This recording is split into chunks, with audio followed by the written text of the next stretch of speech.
ওই আগুনৰ পথাৰত তুমি কাটি আছিলা সোণবৰণৰ পোকে ৰঙা পকা পকা ধান। ওই ধাননিৰ লগতে তুমি তোমাৰ জিলিকিছিল তেজে ৰঙা গুলপীয়া গাল।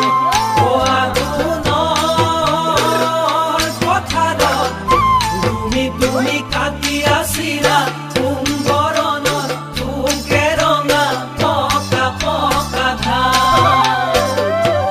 ধাননিৰ লগতে তুমি তোমাৰ জিলিকিছিল তেজে ৰঙা গুলপীয়া গাল।